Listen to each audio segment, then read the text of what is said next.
Selamat datang di channel YouTube Mama Rimba.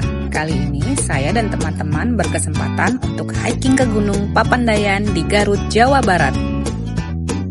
Pendakian kali ini terasa sangat istimewa karena saya dan teman-teman akan mengajak anak-anak kami untuk ikut serta dalam pendakian kali ini.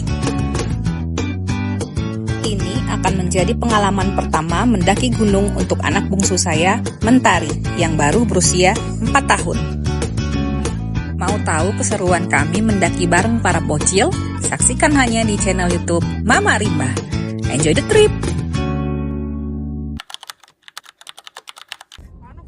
Kami berangkat dari Palembang pada pukul 13.30.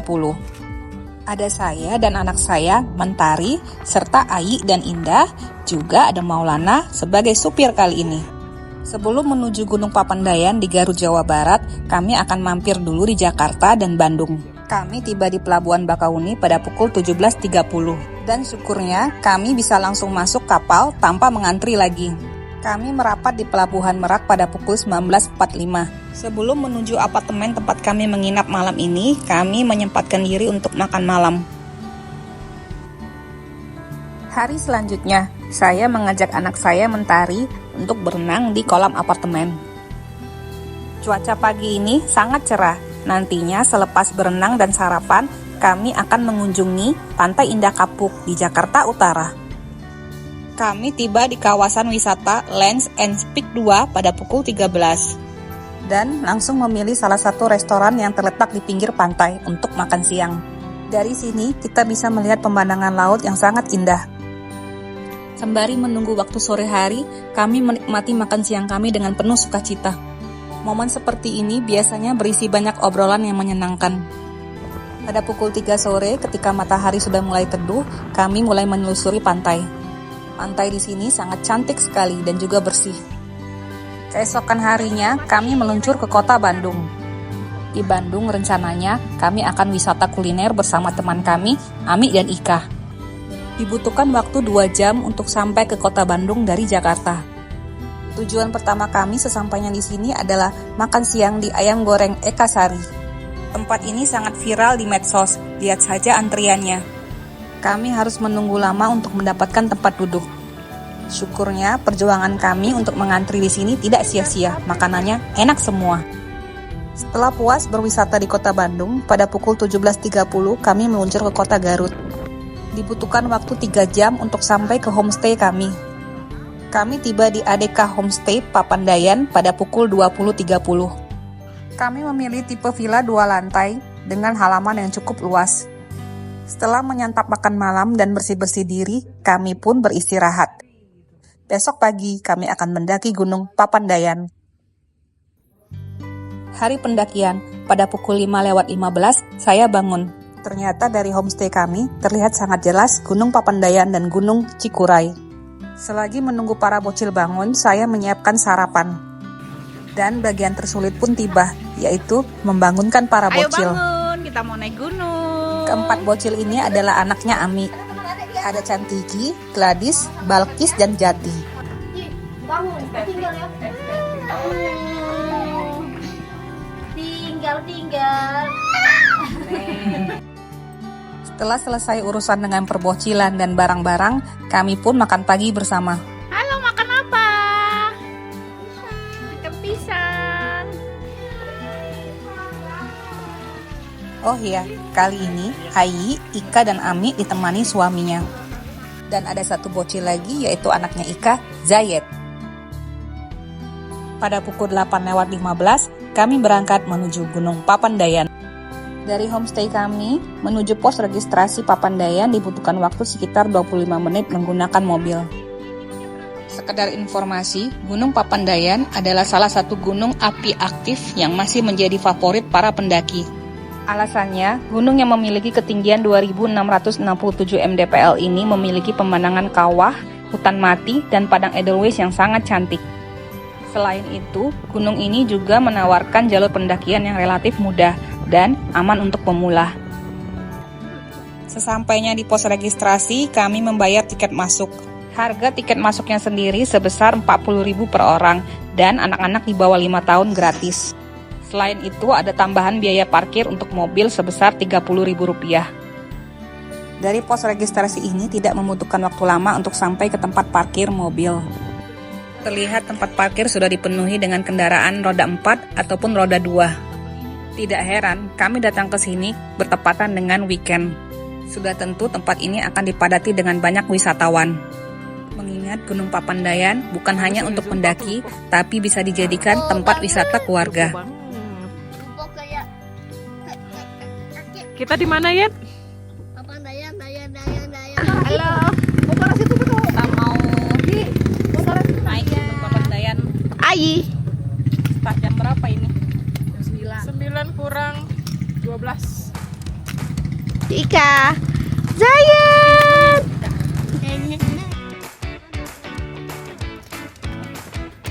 Halo, kamu siapa? Kamu siapa? Sini sama tante. Apa katanya?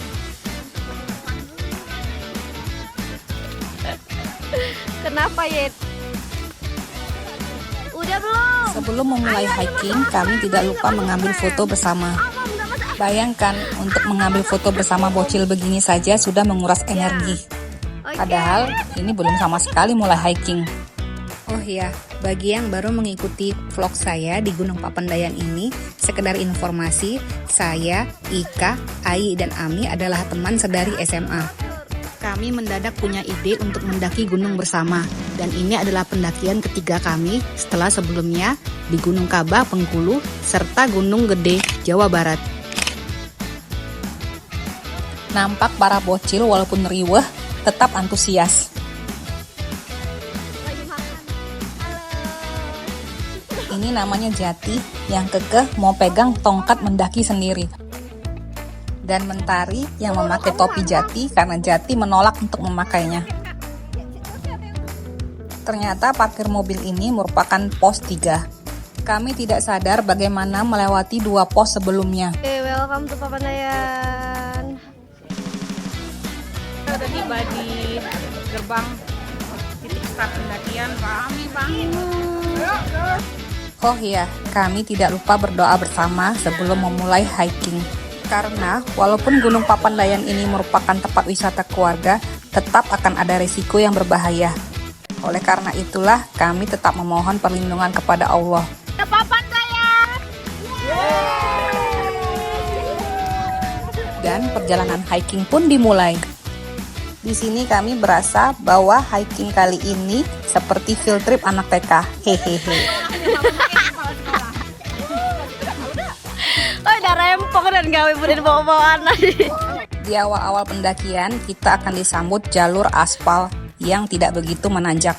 Di Papandayan tersedia ojek buat naik ke sampai pos 7 dengan biaya 75.000. Murah. Worth it dicoba. Kita menuju ke pos 6. Dari pos 5 jalanannya masih landai. Sekedar informasi, ternyata ojek di sini bisa sampai ke pos 10 dengan biaya Rp150.000.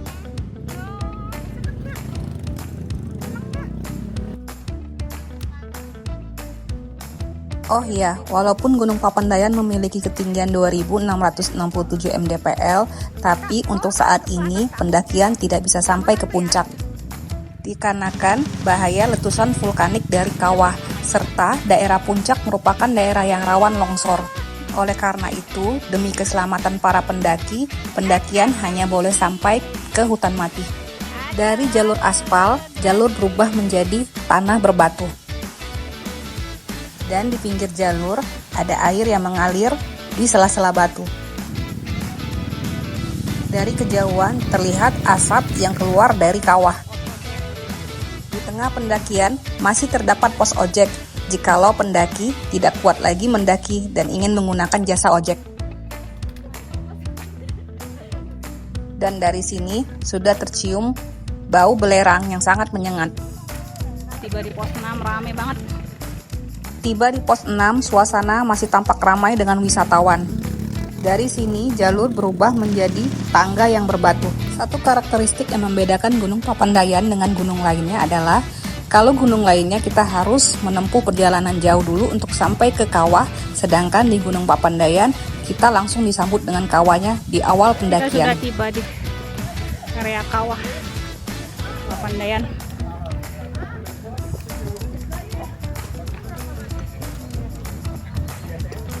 Bersyukurnya sampai area kawah ini, Mentari masih kuat jalan sendiri dan tidak merengek minta gendong. Sejujurnya, walaupun jalur pendakiannya tidak terlalu menanjak, tapi cukup menguras energi. Hawa panas dari matahari yang langsung menyengat dan bau belerang dari kawah yang membuat kami susah bernafas, membuat pendakian kali ini terasa lebih melelahkan. Sangat disarankan untuk membawa payung, kacamata, dan topi untuk mendaki gunung ini. Tiba di pos 7, di sini terdapat kantin dan pos ojek. Selain itu juga ada menara pantau, toilet, dan musola.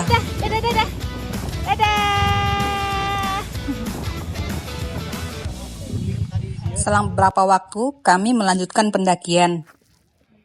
Dari pos 7 ini, ternyata ada 2 jalur. Satu jalur pendaki yang melalui pos 8, pos 9, pos 10, Padang Edelweiss, lalu hutan mati, dan kembali lagi ke pos 7. Sedangkan jalur satunya langsung menuju hutan mati, Padang Edelweiss, pos 10, pos 9, pos 8, dan kembali lagi ke pos 7.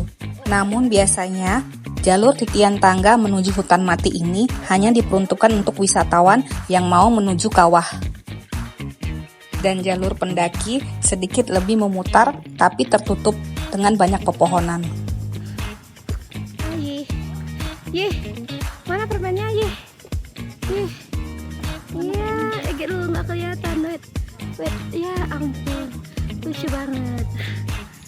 Terus terang, mendaki titian tangga dengan membawa bocil seberat 14 kg di tengah panas matahari yang menyengat sangatlah menguras energi saya. Untungnya dari pos 7 menuju hutan mati hanya diperlukan waktu sekitar 30-40 menit. Jam 11.15 kita tiba di hutan mati. Pemandangannya Masya Allah bagus banget.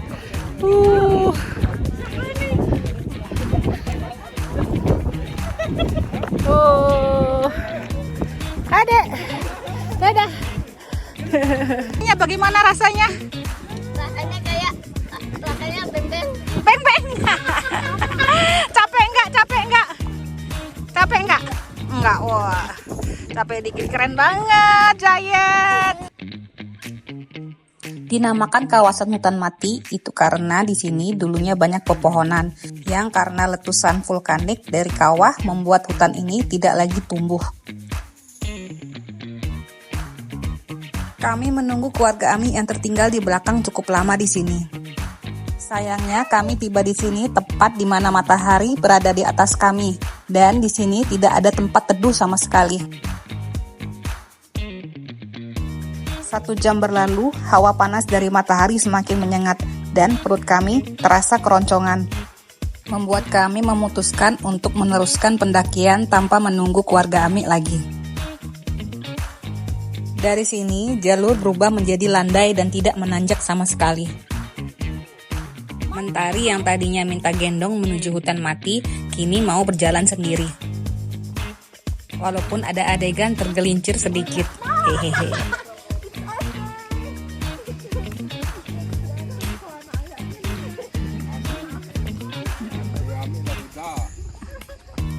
Kami tiba di Padang Edelweiss pada pukul 12:20 menit.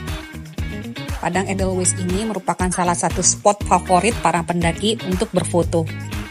Tapi perlu diingat ya, hanya boleh mengambil foto, tidak perlu membawa apapun dari sini. Biarkan tanaman gunung satu ini tetap pada tempatnya. Dari Padang Edelweiss tidak memerlukan waktu lama untuk tiba di pos 10, Pondok Salada. Kita sudah tiba di pos 10. Pondok Salada sendiri adalah area camp yang sangat luas dan dilengkapi berbagai fasilitas. Di sini sudah tersedia toilet dan kamar mandi dengan unit yang cukup banyak. Dan juga tersedia banyak kantin yang menjual berbagai jenis makanan dengan menu terfavorit bakso aci. Kami pun makan siang di salah satu kantin yang tersedia di sini dengan menu mie dan bakso aci. Setelah makan siang, kami sholat zuhur di musola. Tentu air wuduknya sangat dingin sekali. Pos Salada ini memiliki ketinggian 2320 mdpl, menjadikannya tempat yang sangat sejuk dan nyaman untuk berkemah. Lagi-lagi kami menunggu keluarga Ami cukup lama di sini, sampai akhirnya kami memutuskan untuk turun. Ya, alhamdulillah kami tiba di titik tertinggi di Gunung Papandayan, Pondok Salada 2320 mdpl. Jam 1.40 kita mau turun bawah dari Pos Salada. Perjalanan turun kami pun dimulai. Alhamdulillah sampai detik ini cuaca tetap cerah. Oh iya, di sini juga banyak ojek yang mangkal. Kalau pendaki membutuhkan ojek untuk turun ke bawah. Tarif untuk menuju gerbang pendakian Papandayan sebesar Rp150.000. Dari sini jalur pendakian masih tampak landai, namun lebih tertutup oleh banyak pepohonan. Tidak lama, jalur berubah menjadi turunan dengan tanah yang sedikit licin. Perlu ekstra hati-hati untuk melewati jalur ini. Hari apa langitnya gelap? Mau hujan, Dek. Mau cepet lau nih. Mentari yang sudah sangat lelah berjalan akhirnya nyerah dan minta digendong juga. Baru beberapa menit digendong, Mentari langsung tertidur. Jalur ini harusnya menjadi jalur awal pendakian kami menuju Pondok Salada. Namun tidak sedikit pendaki yang menjadikannya jalur untuk turun, mengingat jalurnya tidak sama sekali menanjak. Kabut turun, guys. Namun kita tetap harus berhati-hati karena di sini jalurnya rawan longsor dan di satu sisinya ada jurang yang cukup dalam. Bersama teman bantuan. Kita tiba di pos 7 lagi setelah tadi memutari gunung dari pos 7 ke hutan mati langsung ke Edelweiss, terus ke pos 10, turun ke pos 9, 8, dan ini balik tetap. Karena sudah terlalu lelah menggendong bocil, saya memutuskan untuk naik ojek dari pos 7. Tarifnya sendiri sebesar Rp75.000 untuk sampai ke gerbang pendakian Papandayan. Terus terang, untuk naik ojek seperti ini diperlukan mental yang cukup besar, mengingat jalurnya tidak ramah untuk motor.